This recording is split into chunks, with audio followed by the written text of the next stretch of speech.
안녕하세요. 한재훈입니다. 논어 2인편 네 번째 강의를 시작하겠습니다. 오늘은 10장부터 하겠습니다. 자왈 군자지어 천하야에 무적야하며 무막야하야 의지여비니라, 이런 구절인데요. 선생님께서 말씀하셨다. 군자는 천하의 일에 있어 꼭 그래야만 하는 것도 없으며 절대로 그러지 말아야 하는 것도 없어서 오직 의를 따를 뿐이다, 이렇게 되었는데요. 군자지 천하야에 할 때 이 천하를 저도 그냥 천하의 일에 이렇게 했습니다. 그러니까 이제 천하라는 말은 보통 세상 일에 이럴 때 이제 세상이라는 말과 동의어처럼 이제 쓰이는데, 이 한문에서 천하라는 말이 많이 나옵니다. 동양 고전에 많이 나오는데, 어떤 경우에는 정말 그 세상과 같은 의미로 해석을 해야 되는 경우도 있는데, 또 어떤 경우에는 우리가 관용적으로 쓰는 하늘 아래라는 말로 해석을 해도, 혹은 그렇게 해석을 했을 때 더 의미가 잘 전달되는 이제 그런 경우들이 있습니다. 이제 이런 경우가 그런 경우에 해당합니다. 이게 꼭 세상이라고 우리가 천하라는 말을 그렇게 해석을 할 필요는 없을 것 같습니다. 그러니까 여기에는 지금 군자가 이런 것도 없고 이런 것도 없다라고 하는 것을 이야기하기 전에 하늘 아래 이런 것도 없고 저런 것도 없다, 이렇게 지금 설명을 하고 있는 것이라서 꼭 세상이라는 의미의 온 천하 이런 의미라기보다 이제 이것을 강조하기 위해서 천하라는 말을 썼다, 이렇게 이제 보시는 것이 더 적합할 것 같습니다. 그 다음에 무적야하며 무막야하여라고 할 때 이 적자를 주자의 주석 논어 집주 같으면 이 적자를 전주라고 그렇게 번역을 했습니다. 그래서 어떤 일을 오로지 어떠해야 된다고 주장한다, 이런 의미로 이제 적자를 썼는데, 이 글자가 기본적으로 갈적입니다. 어디를 가다라는 갈적인데, 그냥 이렇게 어떤 일을 꼭 어떤 방식으로 해야 된다고 전적으로 주장하다, 뭐 그렇게 해석을 해도 됩니다. 그렇게 해석을 할 수도 있겠는데, 그냥 원래 의미인 가다라는 말을 그대로 써도 될 것이라고 생각을 합니다. 그래서 하늘 아래 가야 하는 대로, 가야 하는 데가 없고, 즉 하늘 아래 내가 어디를 가려면 꼭 이 길로 가야 된다, 또는 나는 거기를 꼭 어떤 일이 있어도 가야 된다, 그런 거 없다, 이런 말. 그 다음에 무막야하여 할 때 요 막자는 요 앞에 동사에 대한 부정입니다. 꼭 그러지 말아야 한다는 거죠. 가지 말아야 된다 하는 것도 없다. 꼭 가야 한다는 것도 없고 절대로 가지 말아야 하는 것도 없다, 이런 것이죠. 그래서 번역을 제가 꼭 그래야만 하는 것도 없으며 절대로 그러지 말아야 하는 것도 없다, 이렇게 이제 번역을 했는데요. 그러면 어떻게 해야 되냐? 그러면 의지여비니라 그랬습니다. 여비라는 말은 이게 더불어라는 말이고, 요게 가깝다라는 말입니다. 그러니까 더불어 가깝다 하니까 이제 함께 한다, 이런 의미겠죠. 그런데 이제 요 비자, 여비라는 말을 특히 이제 저 비자를 이제 주자가 따르다, 따를 종자로 주석을 해놔서 저도 그냥 따르다라고 했습니다만, 함께하다 이렇게 번역을 해도 좋겠습니다. 그러니까 의와 함께 할 뿐이다. 그래서 정리를 하자면, 군자는 하늘 아래 꼭 그래야만 하는 것도 없고 절대로 그러지 말아야 되는 것도 없고 의와 함께 할 뿐이다.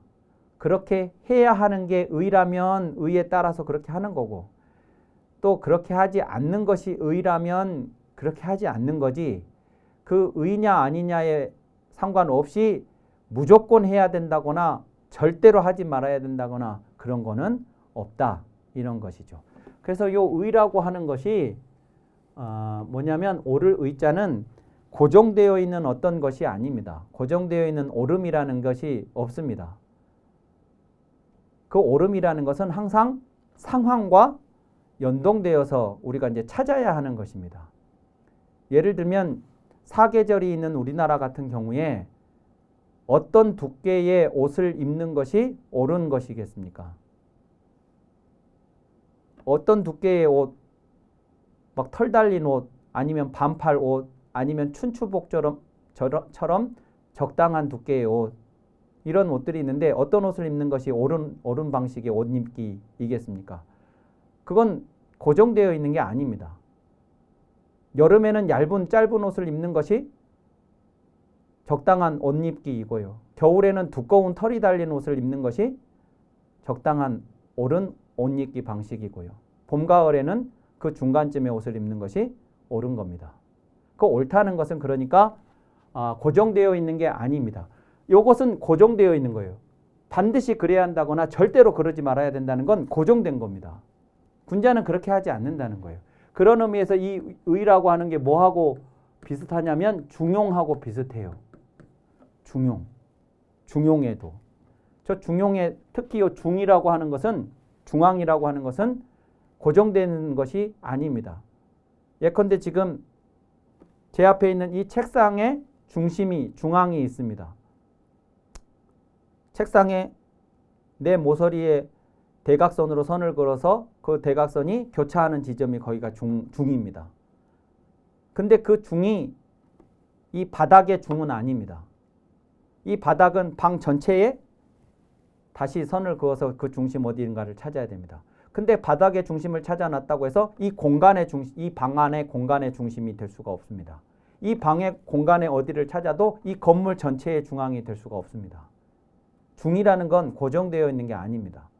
중은 매번 새롭게 어떤 조건에 따라서 새롭게 찾아져야 하는 것이지 한 번 어떤 것이 중이었다고 해서 그것이 모든 상황에 다 중인 것은 아닌 겁니다. 이 의가 그런 거라고요. 군자는 이걸 지향한다는 거예요. 이렇게 가야 하는 게 의로운 거면 가는 거고 이게 가지 말아야 하는 게 저번에는 가는 게 의였는데 이번에는 가지 않는 게 의라면 안 가야 하는 거지. 저번에도 갔으니까 이번에도 가지 말아야 한다거나 저번에도 가지 않았으니까 이번에도 가서는 안 된다거나 그런 거는 있을 수 없다. 그런 얘기입니다. 근데 이 공자의 이 말씀이 비슷하게 맹자에도 나옵니다. 맹자에는 이제 이루하라고 하는 편에 나오는데 맹자가 이렇게 얘기를 했어요. 대인자는 엄불필신하며 행불필과요 유의소재니라 이렇게 얘기했는데 대인은 맹자는 그러니까 군자의 반대말이 소인인데 이 소인의 반대말로 맹자는 대인이라는 말을 많이 씁니다. 이게 정말로 더 대비적으로 보이죠. 작은 사람, 큰 사람 이렇게. 대인은 말이 반드시 미덥지만은 않고 행동이 반드시 결과로 이어지지만은 않다. 오직 의로움이 있는 바대로만 할 뿐이다. 이렇게 오직 의로움이 있는 바대로만 한다. 이랬습니다. 근데 이 말도 이제 잘 보셔야 되는 게 말을 했으면 공자도 그렇고 맹자도 그렇고 말을 했으면 그 말은 지켜져서 그래서 신뢰가 되어야 한다고 믿음직스러움이 되어야 한다고 말을 해요. 이 신이라는 게 신의, 신뢰, 신용, 믿음이죠. 이 말로 끝나는 게 아니고 그것이 실제로 말대로 행해졌을 때 믿음이라는 게 이제 성립하게 되는 거예요. 그러면 이제 내가 말을 했으면 그 말을 반드시 지켜야 되는데 반드시 지켜야 하죠. 웬만하면 말은 반드시 믿었게 해야 됩니다. 근데 내가 말을 했다고 반드시 믿었게 해야 되는 건 아니라고 얘기를 했어요. 이것은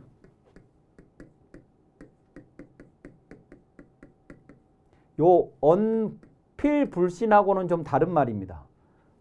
요게 불자하고 필자가 바뀐 상태인 건데 요렇게 되면 말은 반드시 미덥지 않게 해야 된다가 되는 거니까 요거는 안 되는 말이에요.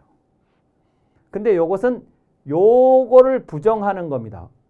그러니까 요거는 요 필자는 무슨 일이 있어도 절대로 이런 얘기거든요. 그러니까 웬만하면 말은 미덥게 해야 되겠지만 무슨 일이 있어도 내가 말한 거니까 지켜야 된다는 건 아니다. 그 얘기입니다. 이것도 마찬가지예요. 이거는 이제 행동의 문제인데 행동이 반드시 결과로 이어지지만은 않는다 그랬습니다. 요 과라는 게요. 열매 과자거든요. 열매 과. 그러니까 예를 들면 초봄에 대추나무에 대추 알이 아주 작은 좁쌀만한 알들이 대추나무에 막 다닥다닥 맺힙니다. 온 나무 가지에 그냥 다닥다닥 맺혀요. 그런데 그 작은 대추 알들이 가을에 붉은 대추가 되는 것은 그 중에 한 10% 미만입니다. 거의 대부분은 다 중간에 떨어집니다. 말하자면 그 대추가 과로 열매 과로 연결되는 것은 지극히 일부입니다. 걔들이 그럼 왜 떨어졌느냐? 그러면 비가 와서 떨어지고 바람이 불어서 떨어지고 뭐 태풍 같은 게 와서도 떨어지고 또 막 가물어서도 떨어지고 뭐 별별 이유들로 떨어집니다. 그러면 다른 것들하고 똑같은 그런 문제 상황에 노출이 됐는데 가을에 붉은 대추가 되는 것들은 그 똑같은 조건에 노출됐지만 나무 가지에서 대추나무 가지에서 떨어지지 않고 버틴 겁니다. 그 시련을 다 견뎌낸 겁니다. 그러니까 요 과라는 말 속에는 어떤 시련이 있어도 그 시련을 다 견뎌서 이겨내고 내가 원하는, 내가 도달해야 하는 그 마지막 단계까지 기어이 도달하는 상태를 과라고 해요. 결과라는 말이. 그러니까 이 과자가 과감이라는, 과감하다라고 하는 과자 또는 과단성이라고 하는 과자가 되는 거예요. 그러니까 내가 뭔가 행동을 했으면 결과를 내야 된다는 거예요. 그 과정에 무슨 어떤 시련이 있든 간에. 칼을 뽑았으면 썩은 무라도 베라 이런 속담이 있는데 그 뭐 했으면 뭐라도 해야 된다는 결과를 만들어내야 된다는 얘기를 그렇게 하는 거죠. 그런데 불필과는 반드시 그래야 되는 것은 아니다는 거예요. 그러니까 어떤 경우에는 칼을 뽑았는데 아무것도 베지 않고 칼집 속으로 넣을 수 있어야 된다는 거예요. 안 베야 하는 상황이면. 내가 뽑았으니까 어떤 거라도 베야 된다. 이것은 괜한 것을 다치게 할 수가 있거든요. 내가 좀 쑥스럽고 면목 없지만 칼을 뽑았어도 그 칼을 아무것도 안 벤 채 내 칼집 속에 집어넣을 수 있어야 된다는 거예요. 그게 대인이라는 겁니다. 그러니까 반드시 해야 된다는 건 없다. 이게 지켜야 하는 게 옳은 거면 지키는 거고 내가 한 말이라도 지키지 않는 것이 옳은 거면 안 지켜야 되는 거고 행동을 해서 결과를 내는 게 옳은 거면 결과를 내야 되고 만약에 결과를 안 보는 것이 옳은 거면 안 봐야 되고 이게 이제 대인이라고 말을 했는데 여기서도 의자를 얘기하고 있는데요. 똑같이 아까 논어에서처럼 그런데 그거하고 이제 같은 일종의 이제 중용의 중을 지향하는 것이라고 보시면 되겠습니다. 자, 11장을 보시겠습니다. 자왈 군자는 회덕하고 소인은 회토하며 군자는 회형하고 소인은 회혜니라 하는 구절입니다. 여기서도 이제 군자하고 소인을 대비해서 얘기하고 있는데요. 군자는 덕을 가슴에 품고 소인은 땅을 가슴에 품으며 군자는 본이 될 만한 것을 가슴에 품고 소인은 혜택이 될 만한 것을 가슴에 품는다 이랬습니다. 이 회자는 여기 지금 회자가 계속 반복해서 나오는데 군자와 소인을 뭘 회하느냐 하는 이제 그 내용의 차이로 군자와 소인을 이제 대비해서 설명하고 있는데, 이 회자를 보통은 이제 사념이라고 그래서 생각하다라고 보통 해석을 합니다. 이제 다른 번역본들도 보시면 생각하다 이렇게 번역이 되어 있을 겁니다. 그래서 군자는 덕을 생각하고 소인은 땅을 생각하고 뭐 이제 이런 식으로 생각하다고 되어 있는데, 그런데 이제 제가 가슴에 품다라고 하는 말로 쓴 것은 저 자체가 품을 회자고 생각할 회자, 생각하다는 뜻이 있지만 품을 회자라서 생각하다보다는 그냥 뭘 그렇게 생각했다라는 말이라기보다 늘 가슴에 품고 산다 이런 의미를 전달하고 싶어서 번역을 가슴에 품다라고 번역을 했습니다. 그래서 군자는 어떤 걸 가슴에 품고 사는 사람이고 소인은 어떤 걸 가슴에 품고 사는 사람이냐 하는 거, 뭘 단순히 생각하는 사람이냐가 아니라 이제 그게 더 적합할 것 같아서 그렇게 번역을 했습니다. 군자는 덕을 가슴에 품고 소인은 흙을 가슴에 품는다라고 하는 것은 이 흙을 이제 보통은 이제 뭐라고 흙을 얘기를 하냐 그러면 내가 생활하는 살아가는 물질적 토대입니다. 그것을 이제 이 흙이라는 말로 표현을 했다고 이제 보는 겁니다. 그러니까 소인은 항상 뭘 가슴에 품고 살아가느냐 그러면 내 삶의 물질적인 토대, 물질적 조건 이런 것을 가슴에 품고 산다 이겁니다. 그러니까 입고 먹고 거주하고 사용하고 하는 그런 것들, 그것이 이제 전부 흙하고 이제 저 시대에는 다 연결이 되어 있기 때문에, 땅하고 연결이 되어 있기 때문에 소는 이제 그거를 가슴에 품고 산다는 겁니다. 근데 그게 단순히 가슴에 품고 산다는 말이라기보다 그것을 중요하게 생각하고 늘 염두에 두고 살아간다 이렇게 끝나는 문제가 아니라, 그걸 가슴에 품고 있으니까 그 사람이 살아가면서 다양한 사건들을 마주하고 그 사건들에 대응을 해야 되는데, 그때 내가 선택을 해야 해요. 근데 그 선택을 하려고 그러면 이것이 더 가치 있는가 저것이 더 가치 있는가, 이것을 했을 때의 가치와 저것을 했을 때의 가치를 비교해서, 그래서 어떤 것에 더 가치를 부여하느냐의 문제하고 연결이 되거든요. 선택이라는 건. 즉 그 사람의 가치관하고 선택은 연결이 됩니다. 근데 늘 가슴에 품고 있는 그것이 내 가치예요. 내 가치관이라고요. 그러면 내가 어떤 것을 선택을 할 때 이 물질적인 조건을 내가 가슴속에 품고 사는 사람은 항상 그것에 이로울 수 있는 방식으로만 선택을 하고 그런 방식의 삶을 살게 될 거다. 이 얘기를 하는 것입니다. 단순히 가슴에 품고 있다는 걸로 끝나는 문제가 아니라 그 가슴에 품고 있는 것이 그의 말로 나타날 것이고 그의 행동으로 나타날 것이다. 그의 삶이다. 이런 얘기인 거죠. 이제 그에 비해서 군자는 덕을 가슴에 품고 있으니까 이 사람은 나를 둘러싼 내 삶의 물질적 조건들보다 나 자신, 내가 소유한 것들의 조건들이 아니라 나 자신이 어떤 사람이 될 것이냐 하는 이 문제, 그것이 덕이지요. 덕.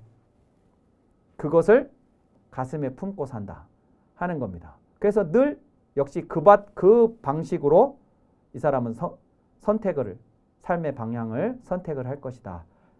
이런 얘기입니다. 두 번째는 군자는 본이 될 만한 것을 가슴에 품고 소인은 혜택이 될 만한 것을 가슴에 품는다 했는데, 여기에서 이제 문제가 되는 게 이 형자입니다. 저 형자가 이제 주자 같으면 이걸 법이라고